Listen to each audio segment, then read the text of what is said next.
What have you seen out of any of these other young quarterbacks that gives you hope? And is there anybody that is like, I don't know if that's going to work out for them? Maybe it's a situation or how they're playing. Are you talking about the rookie quarterbacks? Talking about? Yeah, so it's tough being a rookie quarterback. You're getting thrown into the fire. Ironically, okay, of all the guys that we talk about, there's one guy on a team with a winning record right now, and it's Justin Fields. And he had a tough start to it against Cleveland, right? So he's actually now with the new play caller and Bill Lazor, they're running the ball a heck of a lot more. I think they called a run 39 times last week. He's actually the guy by the end of the season could be in the best situation. I think Mac Jones is another guy that they're protecting him. They're playing better football. If you protect Mac Jones, I believe, like if this was 7-on-7, I would take Mac Jones as probably my guy. But it's not 7-on-7, it's 11-on-11. And so, you got guys like Justin Fields or other guys that can move a little bit that can kind of maybe rescue you from bad pass pro. But I would say Mac Jones, Justin Fields for this year, having success this year, those would probably be the two guys that I would say could be relevant later in the year. Otherwise, I'm just kind of looking at it like a redshirt year for the other rookie quarterbacks.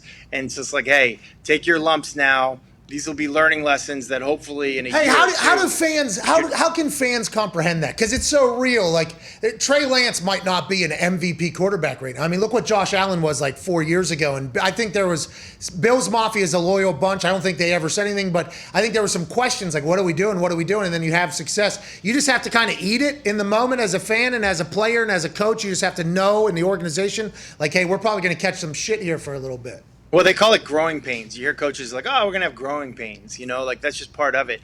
I think like the tough thing for a guy like Trey Lance, he's 21 years old. He's played one game since he turned 20, and that was against Central Arkansas.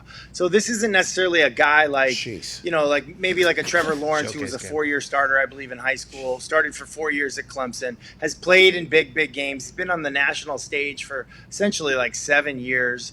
Like some of these guys don't come in with that same level of experience. And Trey Lance is a guy, to me, he's a project. Like he would benefit from Jimmy Garoppolo being healthy and him getting like a little bit of a redshirt year. Hey, we're going to use you in short yardage. We're going to use you in the red zone. We're going to give you, we're going to give you like, we're not going to give you more than you can chew, basically. I don't want to say training wheels because when he's in there, he's doing real football. Quick question about that. I don't know how much you know Lynch or Shanahan. I don't know if you are connected. I assume you are because you're around the NFL forever, and I think Lynch and you maybe, I don't know, whatever the case.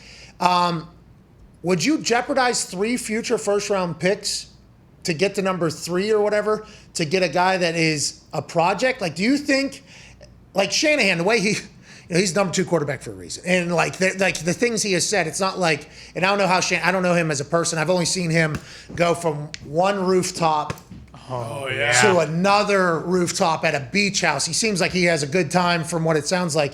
But do you think that Trey Lance won them over through that workout, or do you think they went and got and said, hey, this guy is going to be a guy that we'll be able to create into something great? I think analytics are playing a big role in football right now, and I think sometimes it's a copycat league a little bit, but I think probably what's happening with some teams is they're looking at who Super Bowl champion teams are and what's a common denominator between Super Bowl champions. And I think a common denominator has been elite, high-level quarterback play. Like there's a handful of guys in the world that go win you a Super Bowl. And so I think there's some teams that are saying, hey, we don't really care what the cost is. We are going to do whatever we can do to get you one of those handful of guys that can go be a Super Bowl winner. And, like right or wrong, I think that's a philosophy that you're seeing some teams take. And so Carolina giving up a lot to get one guy at the position. As you know, it is a team sport. It is a team sport, and quarterbacks get way too much attention.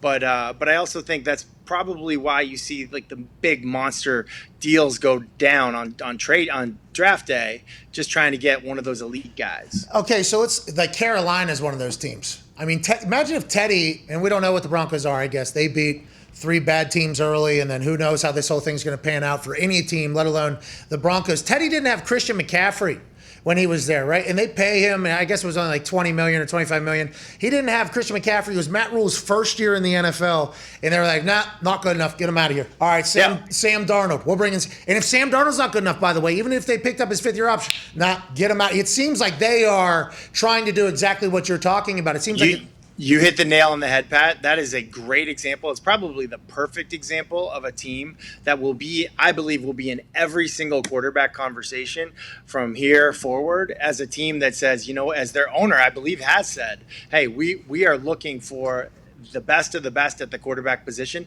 Sam Darnold will have a chance to be that, and he's shown promise. But if he plays like he played last week, which is kind of how he played when he was with the Jets, he's not going to be the guy. Just like you said, it'll be the next guy, and they'll constantly be looking around for who that is. Hey, by the way, we have Carson Wentz this year. We had Phil Rivers the year before that. You know what I mean? So I don't know if Jim Irsay's this guy, but if you're a fan, I think you enjoy that type of owner. Like, hey, yeah, let's keep it going. It's like fantasy football almost. Who can we redraft this entire thing?